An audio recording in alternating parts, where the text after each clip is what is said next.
So this next story I have for you is a follow-up piece, but also a heart-wrenching one as well. If you aren't reminded of the events that happened about 6 months ago at our parking garage, you should be by the barriers on the 4th floor. For the first time, the mother and the person who was with him while the events occurred spoke to us. To live in hearts we leave behind is to not die. Thomas Campbell. I was never able to summon courage and actually see where he landed. So today was my first time to come and see where he fell. Courageous and brave are some words some might use to describe the act by Alex Montagna's mother, who hosted a candlelight vigil for him on Thursday, March 28th, exactly 6 months after his tragic passing. I called the police officers to come and show me. And so this is apparently the exact spot. So we drove here and put a portrait and a candle. The police officers were kind enough to stay with us. Because it was a celebration of life, and many of you may not have known him personally, I asked her to tell the campus exactly who her son was. Alexander was a people's person. I think he loved people. He loved life, and he was somebody who connects very easily with people from different walks of life. With elderly, with children, he loved children. He had great ambitions in life. He was an amazing speaker.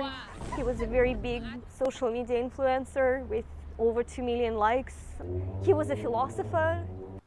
A mother's love endures through it all. Taylor Bunning was there on September 28th when it all happened and can depict the events in detail. I was standing like right there, right before he fell, when he fell. I can tell you exactly where he fell. I can tell you that he did the sign of the cross before he died. I then asked Taylor what was her mom's reaction.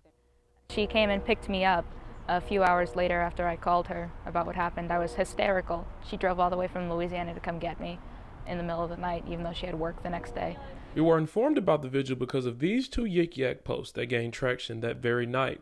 What we didn't know was it was one of Campus PD's very own who was behind the post, who also spoke about different options when dealing with the stress of college. Be more empathetic to your peers.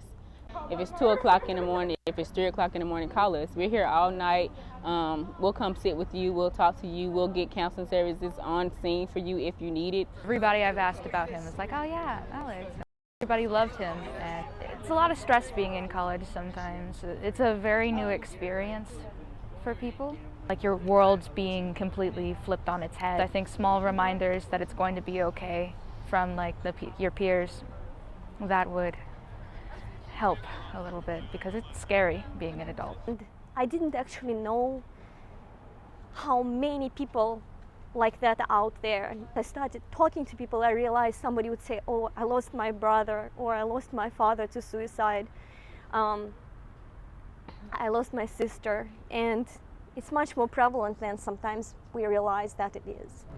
As our USM community continues to mourn the events that happened 6 months ago to that day, it should be known that strength isn't always enough when dealing with the weight of the world on your shoulders.